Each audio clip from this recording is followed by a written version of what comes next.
I'm going to try and get this in quick. My battery's not going to last till I get this for the whole thing, especially since she took my truck. Tips and tricks. A couple more things. If you look down in here in this bag, okay, you got 8/4, 8/4. This 1 5/8 was made for a special job. I don't know. 4/4, 4/4. There's about every different denomination in here that normally I know. Okay. 9/4.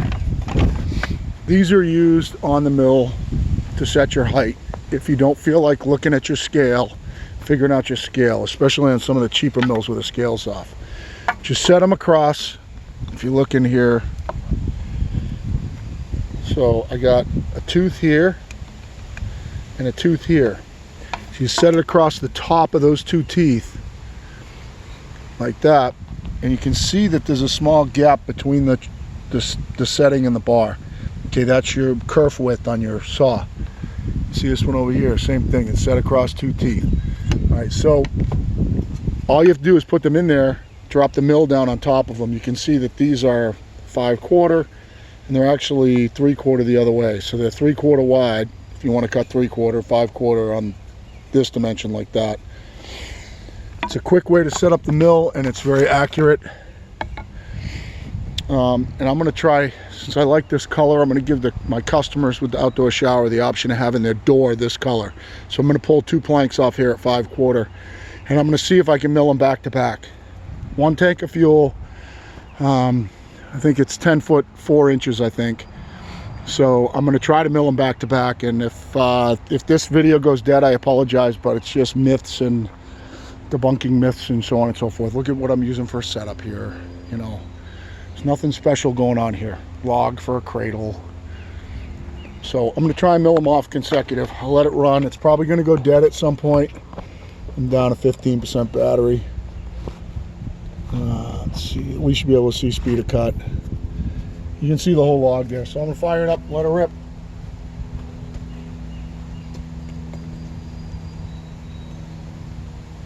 It's fast that way too. You just drop the mill down, tighten it up, and away you go. So no messing with trying to get it perfect. And I only do that when I think the dimensions matter.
going. It is. All right.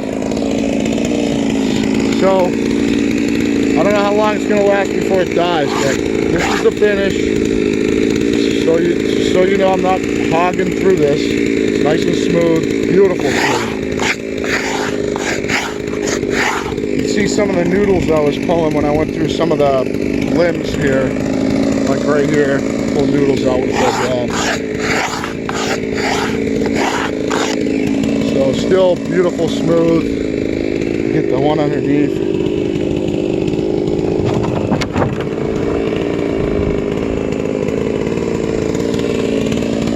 Saw it's still running because I went at it pretty hard. I'm letting it cool off on its own.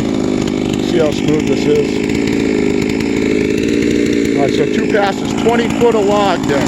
20 feet of log. See how much fuel I have left?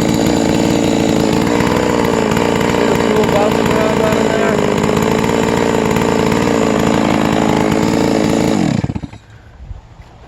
there? That's 20 foot pass. And I don't know, maybe you don't believe me. Maybe you think it's a 6 foot log. Let's see. Hopefully this will last till we do this.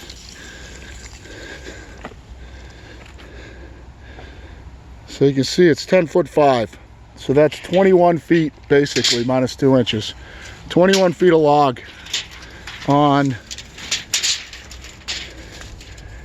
a little, right about 3/4 of a tank of fuel, if you can see in there. I hope you can. So, a nice smooth cut. It's not aggressive. If I filed these over to 25 or something like that and really dumped out the gullets and took the rakers, these rakers are set at hardwood setting right now. They're set at hardwood on a progressive gauge, not softwood. I could run this way faster, set at softwood, it would be way rougher finish. But I find out I get the best finish and the best balance at 10 degrees, moderate C, not super aggressive, and hardwood setting on my progressive gauge just gives me the best finish and balance the speed of cut. So, all right, see you later.